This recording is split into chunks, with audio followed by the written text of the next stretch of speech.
नमस्कार. जस्ट टॉकच्या नवीन एपिसोड मध्ये तुमचं पुन्हा स्वागत आहे. तर आज आपण आलेलो आहोत नाशिकमध्ये एक नामांकित डान्स स्टुडिओ मध्ये, ज्याचं नाव V4 डान्स स्टुडिओ असे आहे. तर त्याचे ओनर आता आपल्या सोबत आहे. त्यांचा थोडासा परिचय द्यायचा झाला तर तो असा की त्यांना इंडस्ट्रीमध्ये काम करण्याचा 15 पेक्षा जास्त इयर्सचा अनुभव आहे. तसेच ते कोरिओग्राफरही आहेत आणि ते मोस्टली कॉर्पोरेट इव्हेंट्स आणि पब्लिक इव्हेंट्स हे करतातच. तर त्यांचं आधी नाव सांगतो. त्यांचं नाव आहे करण शिवाजी गायकवाड. तर नमस्कार सर. Thank you so much. तर सुरू करूया. मला पहिला प्रश्न असा होता की ह्या इंडस्ट्रीमध्ये तुम्ही किती वर्षांपासून आहात, प्लस तुमचं एक बेसिक बॅकग्राऊंड काय आहे? सो बेसिक बॅकग्राऊंड एकदम टिपिकल आहे. Typical Maharashtrian family. डान्सिंगची आवड पहिल्यापासूनच होती, लहानपणापासून. So eventually it get explore थोडा बाय द एज. त्याच्यानंतर बाय प्रोफेशनली मी डान्सिंग 11th स्टँडर्डला अप्रॉक्सिमेट स्टार्ट केलं. नाशिकची एक नोन अकॅडमी आहे, सो आय जॉईन दॅट. आणि मग तिथून या करिअरची सुरुवात झाली. Side by side I do my studies also.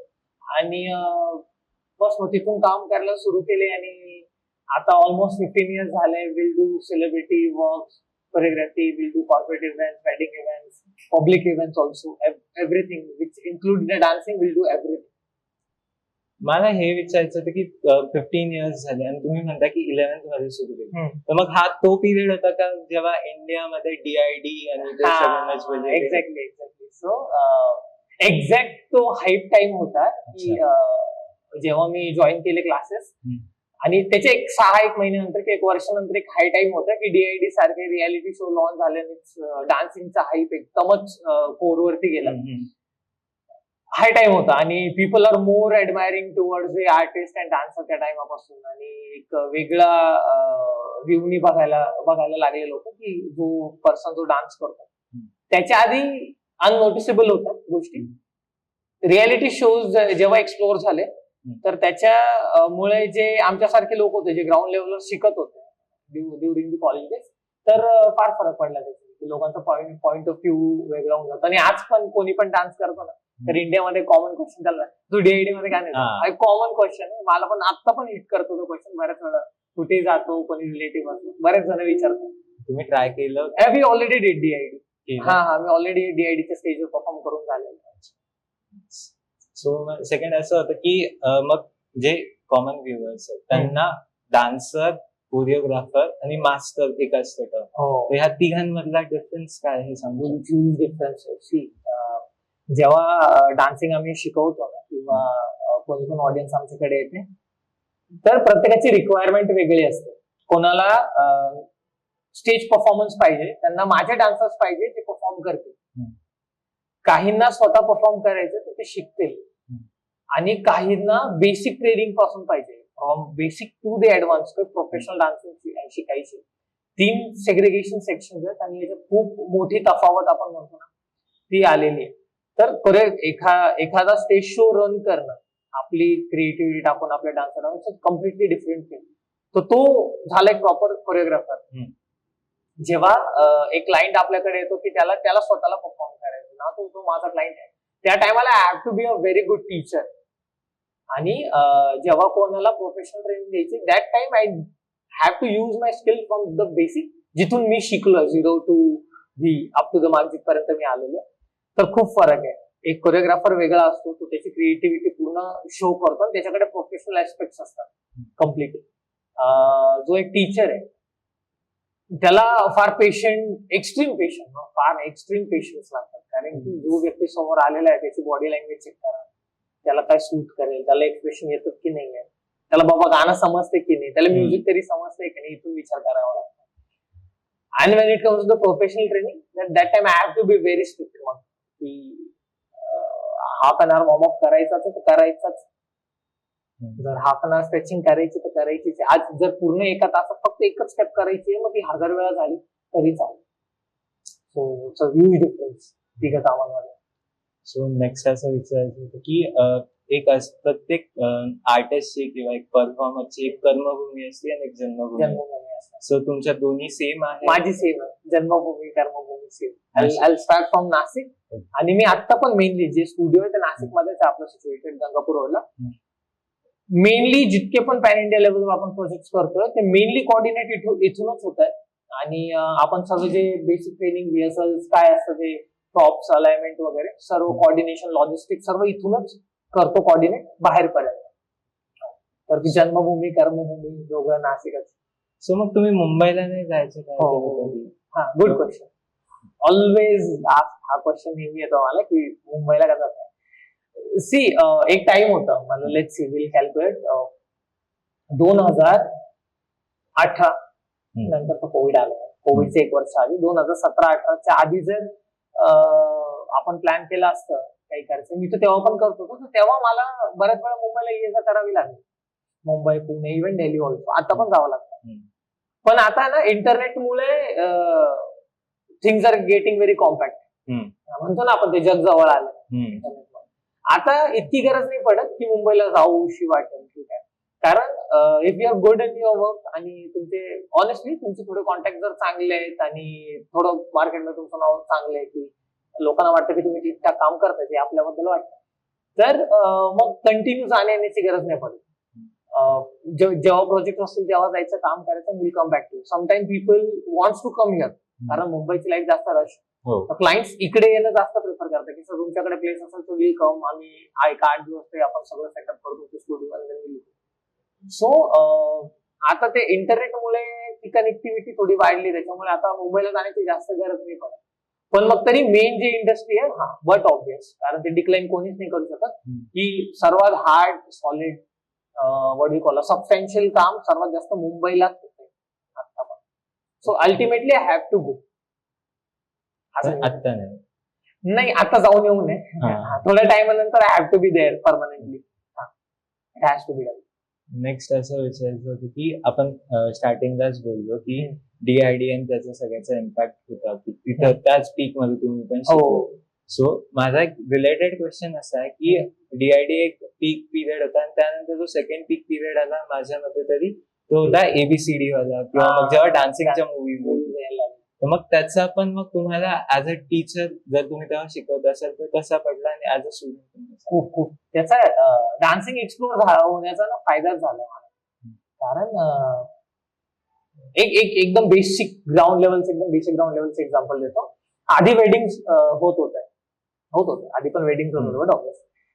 पण तेव्हा संगीत एंट्रीज ना किंवा कॉर्पोरेट कंपनीज पण रन होत होत्या, कॉर्पोरेट ऑफिसेस पण चालू होते, पण कॉर्पोरेट पार्टीज अबाउट शोज नव्हते ना.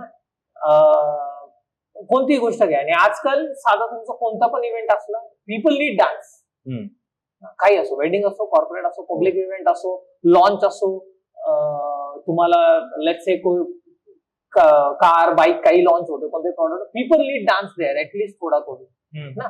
तर ह्या ज्या मूवी एक्सप्लोर झाल्या ABCD 2 सारख्या किंवा रियालिटी शोज याच्यामुळे डान्सिंग जास्त लोकांना समजायला लागलं, त्याचा फायदाच झाला. काय होणार, आम्ही हाईप टाइम मध्ये शिकलो, हाईप टाइम मध्ये आमची ट्रेनिंग झाली आणि एक्स्ट्रीम ट्रेनिंग झाली. एक्स्ट्रीम ट्रेनिंगचं पण रिझन असं तेव्हा रील्स नव्हतं, तेव्हा फक्त स्टेज होतं. तर 8-8, 15-15 दिवस महिनाभर प्रॅक्टिस करायची आणि शो ऑफ कुठे करणार, स्टेज. कारण स्क्रीन नव्हती तेव्हा 9/16ची. तर त्याचा फायदाच झाला, आम्ही शिकलो आणि मग projects are coming back to back की सर आम्हाला हे करायचंय, मग तुमची टीम परफॉर्म करेल का, सर आम्हाला हे करायचं तुम्ही करणार का.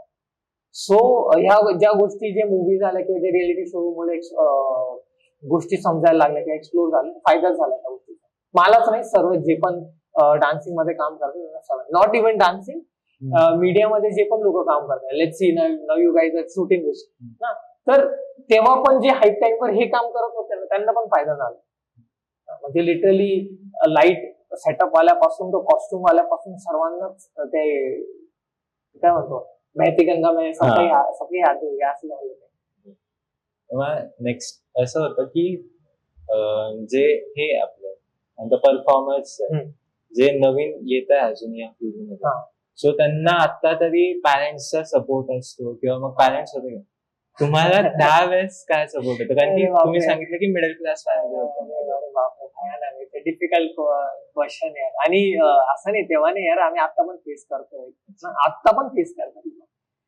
जेव्हा मी ना डान्स क्लास साठी म्हणजे मी सांगितलं की यार माझ्या घरी सांगितलं की मला जॉईन करायचं, मम्मीने मस्त क्रायटेरिया दिला मला एक सायन्स घेतलं होतं आणि मला केमिस्ट्री आवडतं. I did my masters in organic complete केलं डिग्री वगैरे. तर मम्मीने तेव्हा एक कंडिशन दिली की इकडे तुझे ग्रेड खाली आले की इकडे तुझा क्लास बघ, अकॅडमिक्स मध्ये तुझे मार्क्स कमी आले की डान्स क्लास बघ. ना I have very much pressure. So ते दोघं सोबत सांभाळले, पण मग तरी सपोर्ट नसतो. मिडल क्लास फॅमिली जिथून नॉर्मली लोक येतात, आपल्या इंडियामध्ये 80% crowd are from middle class family. I think 70 to 80% असेल. नसतो सपोर्ट. लोक डान्सिंग कडे फक्त हॉबी होतात की हा भाई कॉलेज डेज पर्यंत करेल, नंतर काय जॉब करायचा गव्हर्नमेंट. ठीक आहे, पण हा नाही, लोक आज नाही बघत. लिटरली मी आणि माझे 2 पार्टनर बिफोर मध्ये, अभिजित आणि संकेत. स्टील आम्ही जे काम करतो ते आम्हाला आमच्या घरच्यांना पटवून द्यायला कमीत कमी 3 ते 4 वर्ष लागले की आम्ही करतो काय नेमकं सांगायला. आणि दुसरं म्हणजे त्याच्यातून इन्कम पण जनरेट होती, हे तुम्हाला सांगावं नाही लागत, ते करून दाखवावं लागतं. When it comes to the income, की तुमच्या फॅमिलीला कळते की हा now you are earning a good income, then त्यांना कळते की हा बाबा काहीतरी ठीक आहे, कुछ ढंग का काम हो रहा है. पण नसतो सपोर्ट. जर तुम्ही कंटिन्यू स्ट्रगल करताय आणि त्याचं काही रिफ्लेक्शन जर तुमच्यात दिसत नाहीये ना, तर डेफिनेटली फॅमिलीवाले रजिस्ट करणारच. तो 2011-12 नंतरचा टाइम असो किंवा आता 2025 असो, डान्सिंगला लोक हॉबीज बघतात. आणि सॅच्युरेशन पण खूप आहे, एक्स्ट्रीम सॅच्युरेशन प्रत्येक फील्डमध्ये. लोक म्हणतात ना डॉक्टर, इंजिनिअरिंग, मेडिकल, लॉयर वगैरे फील्डमध्ये सॅच्युरेशन आहे. आर्टिस्टिक फील्डमध्ये पण तेवढं सॅच्युरेशन. तर जे तुम्ही मेन्शन केलं आताच की तुम्ही 3 पार्टनर्स आहेत. हो. तर मग स्टुडिओचं नाव V4 काय? ऍक्च्युली आम्ही 4 होतो. त्याच्यानंतर जेव्हा सुरुवात केला आम्ही 2021 सेकंड लॉकडाऊन जेव्हा झालं, लॉकडाऊन मध्ये आम्ही स्टुडिओ सुरू केलं. इथे नव्हती प्लेस, आधी दुसरीकडे होती, ते छोटं होतं. यावर्षी टेक दिस बिग प्लेस. तर 4 होतो आम्ही. त्याच्यानंतर एक आता बँगलोरला ऍक्च्युली ते एडिटिंग, VFX, CGI वगैरे शिकण्यासाठी आणि इंटर्नशिप टाईप आहे त्याचा. Is doing very good work in big banner project. तर तो तिकडे आणि ते गरजेचं आहे. अल्टिमेटली ते कधी ना कधी ते शिकलेलं सर्व इथेच येणार आहे. सो आधी आम्ही 4 होतो, त्याच्यानंतर आता तो एक शिफ्ट झाला म्हणून आता आम्ही 3 आहे. पण नाव नाही चेंज केलं आम्ही, बॅनरचं नाव सेमच ठेवलं. So emotional connect. मला नेक्स्ट असं विचारायचं की तुम्ही स्टेजवर परफॉर्म केलं. हो. सो मग फर्स्ट टाइम जेव्हा स्टेजवर परफॉर्म केलं होतं तेव्हाची काय फिलिंग होती कम्पॅरेटिव्हली तुम्ही आता जेव्हा एक फ्लो मध्ये करताय, तर आताची काय फिलिंग होती? पहिला परफॉर्मन्स मला आठवतो एकदम टिपिकल. मी एक 12 वर्षाचा असेल, तेव्हा एक जण गणपतीच्या टाइम मध्ये जनरली विल परफॉर्म देअर, आपला वहीच सुरू होता. एकदम खराब डान्स केला होता माझ्या आयुष्यात, एकदम खराब. मी जसा व्हिडिओ पण बघितला एकच, त्याच्यानंतर बघितलं हिंमतच नाही झाली. तो एकदम व्हेरी बॅड परफॉर्म. पण मग ठीक आहे, डान्सिंगची आवड निर्माण झाली. प्रोफेशनली मी परफॉर्म केलं होतं 2012 मध्ये. मी प्रोफेशनली स्टेजवर परफॉर्म केलं आणि तेव्हाच परफॉर्म करणं मी आता जेव्हा मी करतो, आता तर रिअरली करतो, कारण I have a team and they doing all the thing. इतका टाइम झाल्यानंतर तुम्ही स्वतः नाही करत. Now I come to the back stage, आम्ही पूर्ण सेटअप करतो वगैरे करतो. पण काही इव्हेंट्स होतात जे बिग बॅनर असतात, that time I have to go on the stage performance साठी. तर पहिला परफॉर्मन्स एकदम अंडर कॉन्फिडेंट, ब्लँक होतोच, एकदम प्रेशर असतं. असं नाही की डान्स करून काम सुटतो, ना करता पण सुटतो स्टेजवर. आणि तेव्हा एकदम अंडर कॉन्फिडेंट फील होता. आता कारण इतके वर्ष झाले, तर आता तेवढे नर्वसनेस नाही वाटत परफॉर्म करायला. I can be there on the stage, I can see in the people eyes, direct eye contact करून परफॉर्म करू शकतो. तेव्हा इतकी हिंमत नव्हती. पण कसं आर्ट असो किंवा आय थिंक जगातली कोणती पण गोष्ट जी आपण करतो, एक्सपिरियन्स नंतर तुमच्यात तो सेल्फ कॉन्फिडन्स येऊनच जातो ना. आता तर माहिती की ठीकठाक करून घेतो, तर आता एवढं नाही. पण हा पहिला परफॉर्मन्स एकदम थरथर होते स्टेजवर. आता ह्यालाच एक जोडून असा प्रश्न की DIDचं तुम्ही म्हटले की DIDचं स्टेजवर गेले, सो मग तो एक्सपिरियन्स कसा होता? ते एन्व्हायरमेंट, ते लोक? It's what you call memorable experience. तेव्हा ना, जेव्हा आम्ही DID केलं तेव्हा आमचं स्वतःचं इन्स्टिट्यूट नव्हतं.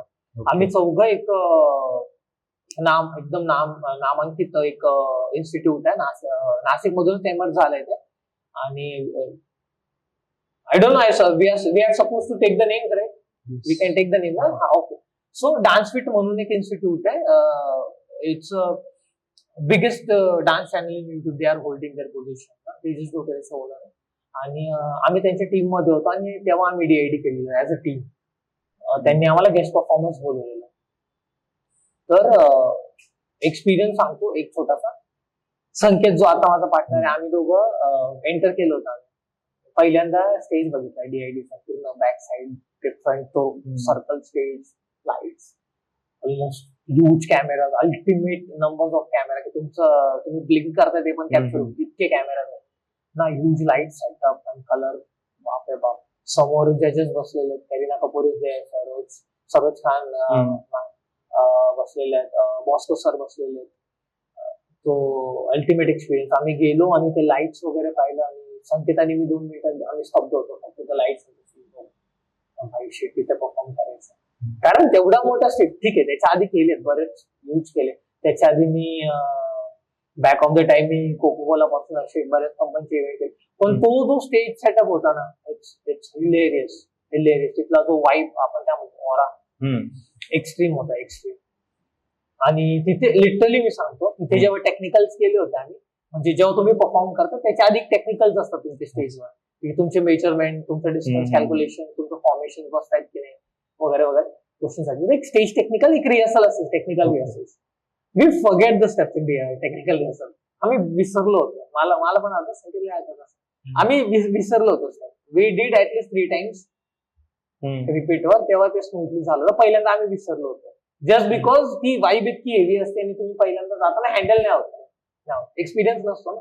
मी सांगतो, आता पण मला एखादा मोठा स्टेज भेटला की नाही होत वाईब पहिल्यांदा हँडल. बट नाव आताच्या कंडिशनला we have that much experience की हँडल कसं करायचं.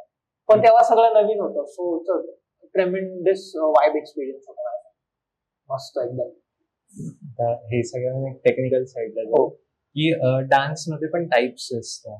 सो क्लासिकल डान्स, जे व्यवस्थेसाठी माहित नाही त्यांच्यासाठी, की क्लासिकल डान्स, हिपहॉप आणि एक अजून असतो, हे तिन्ही टाइप्स मध्ये डिफरन्स काय असतो, प्लस त्यांना स्टेजेस कसे वेगळे वेगळे असतात. Good, very nice. जे डान्सिंग एक्सप्लोर करायचं म्हटलं ना, it's a huge thing. Dancing explore करणं म्हणजे पूर्ण अशी मोठी बुक लिहिली जाईल त्याच्यावर. Hip hop is a complete different thing. म्हणजे ना, लोकांना ह्या गोष्टी माहितीच नाही की डान्स फॉर्म वेगळा असतो आणि डान्स स्टाईल्स वेगळे असतात. तर मेजरली जे फॉर्म्स मला माहितीये मी सांगतो. Jazz is a dance form which we call a father of dancing. असं म्हणतात की ज्याला जॅझ आला त्याला डान्सचे ऑलमोस्ट सगळे टाईप येतात. जॅझ ज्याचं पक्क आहे, ही इज अ प्रोफेशनल, ज्याचं जॅझ पक्क आहे. Hip hop second one. Contemporary is actually emerges from the jazz also, पण माझं त्याला केलंय की वेगळा सेपरेट फॉर्म त्याला दिलाय. बॉलरूम मध्ये आपण साल्सा बचाता जे बघतो ना, it all includes in a ballroom dance. तर ballroom dancing will emerge after cold war, I think 1854, US आणि कॅलिफोर्निया. Huge history. हिपहॉप पण तिथूनच जन्माला आलेला, त्याचं ह्यूज हिस्ट्री त्याची. पण हे 4 जे मेन फॉर्म आहेत. आणि classical is a completely different. Classical is completely different. कारण लेट्स से आपण महाराष्ट्रीयन कल्चरमध्ये क्लासिकल डान्सिंग म्हणजे महाराष्ट्रीयन फोक घेतला, लावणी. पंजाबकडे गेलो तर कम्स टू द भांगडा, गुजरातकडे गेलो देलडू गरबा वगैरे. Now will come to the classical. Kuchipudi is there, Bharatanatyam is there, Kathakali is there, which is more in to the story telling. तर प्रत्येकाचे स्टेजेस, प्रत्येकाचं सेक्शन वेगळं. आता जर तुम्ही बॉलिवूड मध्ये जर म्हणजे लेट्स एखादा डान्सर आहे आणि त्याला बॉलिवूड मध्ये ग्रो व्हायचं, तर त्यांनी मेनली कमर्शियल स्टाईल्स वर फोकस केलं पाहिजे. आता कमर्शियल स्टाईल्स कोणते असतात, तर मेनली जॅझ आणि हिपहॉप आणि contemporary are three nowadays are consider as a solid commercial style, जे बॉलिवूड मध्ये डिरेक्ट अपफ्रंट कोरिओग्राफ करताना, म्हणजे स्टार्स असो मोठ्या सेलिब्रिटीजना कोरिओग्राफ करताना वापरले जातात. Classical is a very cultural form. मग क्लासिकल जे डान्सेस असतात ते mainly represent India. They are mainly represent our nation to the various stages. Bollywood मध्ये त्यांचा हात आहे, बरेच गाणे क्लासिकल कोरिओग्राफर्स पण कोरिओग्राफ करतात, but mainly they have a different respect in a dance. Classical वाला एक डिफरंट रिस्पेक्ट असतो. हा तर फरक वेगवेगळा प्रत्येकाचं. कमर्शियल वाल्यांनी इकडे लक्ष द्यावं जर तुम्हाला कमर्शियली डान्सर कोरिओग्राफर बनायचं, परफॉर्मर बनायचं. And if you are in a classical dancing then you have a different stages. You can represent India at the different countries. खूप कल्चरल इव्हेंट होतात मोठ्या स्केलवर. खूप मीटअप्स असतात कंट्रीजचे जिथे होतात. इफ यू सीन कॉमनवेल्थ मध्ये पण बऱ्याच classical dancer goes and perform ना, तो एक ट्रिब्यूट असतो. सो हा तर यांचा स्टेज वेगळा, यांचा स्टेज वेगळा. थोडे मध्ये एक थिन लाईन आहे जिथे दोघं मर्ज होतात, बट नॉट दॅट मच. मला नेक्स्ट क्वेश्चन असा होता की मी आता एक सिनेफाईल आहे, सो मी जास्त करून जे पण पॉप कल्चरचे रेफरन्सेस किंवा ज्या पण गोष्टी त्या मला मूवीज मधून कळतात. सो मग एक बेसिक ऑडियन्स असते ती पण आता फॉर एक्झाम्पल स्ट्रीट डान्सर घेतलं तर त्याच्यात एक त्यांची फायनल एक कॉम्पिटिशन होती की अंडरग्राऊंड किंवा मग हे असे इव्हेंट्स किंवा अशा कॉम्पिटिशन्स रिअल लाईफ मध्येही असतात आणि त्या कशा. डान्सिंग कम्युनिटी जी आहे ना ती ऍक्च्युली आता नाही, बऱ्याच जुन्या काळापासून डिवाइडली गेलेली. डान्सिंग कम्युनिटी मध्ये दोन टाईप आहे. Commercial dancers choreographers are different, underground dancers are completely different. Commercial choreographer, because I am commercial, I am doing it a commercial. मी बिझनेस बघतो honestly. So we'll focus on earnings, we'll focus on promotions, we'll focus on marketing, we'll focus on the projects which are morely into the growing. म्हणजे जो project केल्यावर माझी जास्त growth होणार आहे, माझ्या स्टुडिओची ग्रोथ होणार. So it's a commercial thing morally. Underground dancers are morally into culture. Hip hop culture मध्ये उरलेले आहेत एकदम, आणि त्यांचे कॉम्पिटिशन वेगळे असतात. If we are let's see commercial जे डान्सर कोरिओग्राफर जे ते स्टेजवर परफॉर्म करून कम्पीट करतात, ठीक आहे. अंडरग्राउंड डान्सर्सचे बॅटल्स असतात. बॅटल्स हॅव अ रूल्स, असं नाही की एकदम unprofessional rules. They have rules. म्हणजे एक स्टाईलला सेम स्टाईल वाला कम्पीट करतोय ना, तर असे बरेच रूल्स आहेत त्यांच्या. त्यांच्या अंडरग्राउंड बॅटल्स होतात, जसं मूवी मध्ये दाखवलंय ना, तर होतात अंडरग्राउंड बॅटल्स होतं, अंडरग्राउंड कॉम्पिटिशन होतं. They also get a huge prize money also, and they are so talented ultimately. हो, कारण म्हणजे जितकं हे माझं पर्सनल ओपिनियन आहे. कमर्शियल वाले, कारण आम्हाला बिझनेसकडे इतकं लक्ष द्यावं लागतं, प्रमोशन मार्केटिंग आत्ताच्या काळामध्ये, तर आमचं ट्रेनिंग कुठेतरी आता थोडं कमी पडतं. अंडरग्राउंड वाल्यांचं तसं नाही. They are morally into that. त्यांच्या ते डान्सिंग कम फर्स्ट आणि मग बाकीच्या गोष्टी होतात. तसं आम्ही बॅलन्स करण्याचा प्रयत्न करतो ना, ट्रेनिंग डान्सिंग. आपण कारण बट ऑब्विस मला फील्ड मध्ये राहायचं, तर मला पण माझं इंस्टाग्राम, युट्यूब आहे ते चालवायचंय, सोशल मीडिया चालवायचं, त्यासोबत बिझनेस पण करायचं, प्रोजेक्ट हँडल करायचे, ट्रॅव्हल करायचंय ना, कोटेशन्स द्यायचे, लॉजिस्टिक्स द्यायचे की हा माझं कसं राहील, किती वेळ येईल काय. तर आम्ही कमर्शियल वाले बॅलन्स करण्यात गुंतलेले. अंडरग्राउंड वाले ट्रेनिंग मध्ये जास्त, त्यांचं डान्सिंगकडे त्यांचं लक्ष थोडं जास्त आमच्यापेक्षा. मग हे जे अंडरग्राउंड बॅटल्स असतात ह्या लीगल कम्प्लीट लीगल. त्याच्यात illegal I don't think sir. Dancing मध्ये इलिगल काही असणार, आर्ट आहे. सो ते दे कम्पीट, ते प्रमोशन ओपनली करतात. जसं आता लेट्स सी की मी एखादं कॉम्पिटिशन थ्रू केलं, तर मी जसं प्रमोट करायला तसं ते बॅटल प्रमोट करतात डायरेक्ट. पण मग ते नॉर्मल ऑडियन्स कडे का नाही जात, कारण normal audience don't know the battles पहिले तर, आणि नॉर्मल लोकांना काही जास्त इंटरेस्ट पण मे बी नसतो बॅटल बघण्यामध्ये. स्टेजवर कसं असतं की तुम्ही गेले तर तुम्ही कोणते एका फंक्शन साठी गेले आणि तिथे एक स्टेज परफॉर्म होणार आहे, तर तुम्ही बघणारच. बॅटल साठी तुम्हाला स्पेसिफिकली फक्त बॅटल बघण्यात इंटरेस्ट आहे तर तुम्ही जाणार. तर असं थोडं माइंडसेट असतो ऑडियन्स. आता पॉडकास्टच्या एंडिंगला एक लास्ट क्वेश्चन असा आहे की जे नवीन कोरिओग्राफर्स आहे किंवा नवीन डान्सर्स आहे त्यांच्यासाठी तुमचा ॲज अ एस्टॅब्लिश कोरिओग्राफर आणि एक एवढ्या वर्षांचा एक्सपिरियन्स आहे, सो तुम्ही काय सांगाल त्यांना किंवा त्यांना काय ऍडवाइस देऊ शकता? फर्स्ट ऍडवाइस मी देईल त्यांना की एकदम स्ट्रेट फॉरवर्ड, की जे सगळं अपडेट होतंय ते अडॅप्ट करा लवकर, मागे नका राहू. काय होतं ना, आर्टिस्ट मध्ये खूप मोठा लॅक असतो. तो त्याच्या आर्टला धरून बसलेला असतो. तर आर्ट पुरतं स्टक न राहता ज्या बाकीच्या गोष्टी अपडेट होत आहेत, for example we call AI huge thing, so you have to adapt की ती गोष्ट माझ्या कामी कशी येईल, नवीन गोष्ट जी इंट्रोड्यूस होते मार्केटमध्ये ती माझ्या कामी कशी येईल याच्यावर मेनली फोकस करा. Make self belief, trust your self, जे तुम्ही करताय ते योग्य आहे. आणि एक गोष्ट लोक ना करता करता सोडून देतात. जो करत राहतो ना त्याला छोट्या छोट्या अचिव्हमेंट असू देत, भेटत जातात. तो फोकस ऑन युअर सेल्फ, तुमचं सेल्फ बिलीफ ठेवा, काम करत राहा, गोष्टी भेटत जातील. एक अजून एक गोष्ट आहे, जे स्किल देवाने तुम्हाला दिलेलं आहे, either it will be a dancing और कोणतं पण असो, आपण डान्स पुरतं जरी बोलायचं म्हटलं तरी जे पण आर्ट स्किल देवाने तुम्हाला दिले, कारण आपण आर्ट स्किलच्या सोबतच जन्मतो. ते काय आपण कोणी शिकवत नाही, आपल्याला आवड असते म्हणून ते आपण नंतर परस्यू करतो ना. तर जे तुम्हाला गॉड गिफ्टेड भेटलेलं आहे टॅलेंट, जे स्किल तुम्हाला भेटलंय त्याला शार्प ठेवा नेहमी ना.